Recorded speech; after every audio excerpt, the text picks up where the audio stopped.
સુરતમાં વીઆર મોલમાં બોમ્બના ઈમેલથી કાંડમાં ખુલાસો થયો છે। ફેક ઈમેલનું આઈપી એડ્રેસ ફિનલેન્ડનું હોવાનું ખુલ્યું। ડાર્ક વેબથી પણ ઈમેલ કરાયાનું તારણ। મનીષ અમારી સાથે જોડાઈ ગયા છે। મનીષ, બોમ્બથી ઉડાવી દેવાની ધમકી મળી હતી, આઈપી એડ્રેસના મામલે શું ખુલાસો થયો?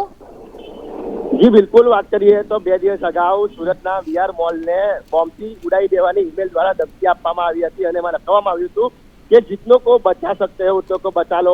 આ પ્રકારના ઈમેલ ભારતભરમાં 52 જગ્યા પર કરવામાં આવ્યા હતા। ત્યારે સુરત પોલીસ હરકતમાં આવી હતી અને ઈમેલ કોણે કર્યો અને ક્યાંથી કરવામાં આવ્યો તેનું તપાસ કરવામાં આવી રહી છે। ત્યારે ઈમેલ જે છે ફિનલેન્ડથી કરવામાં આવી રહ્યો છે તેવું તપાસમાં જાણવા મળી રહ્યું છે। જે રીતની ઘટના બની હતી, જે રીતના મેલ કરવામાં આવ્યો હતો તેને લઈને હવે એટીએસ પણ કહેવાય કે મેદાનમાં આવી છે અને આ જે મેલ છે તેના વિશે તપાસ કરી રહી, કારણ કે નજીકના સમયમાં ચૂંટણી છે ત્યારે દહેશત ફેલાવવાના માધ્યમથી જો કોઈ મેલ કર્યો હોય તે તમામ દિશાઓમાં તપાસ કરી કે ખરેખર આ મેલ કોણે કર્યો હતો। જી બિલકુલ, આભાર તમામ વિગતો માટે।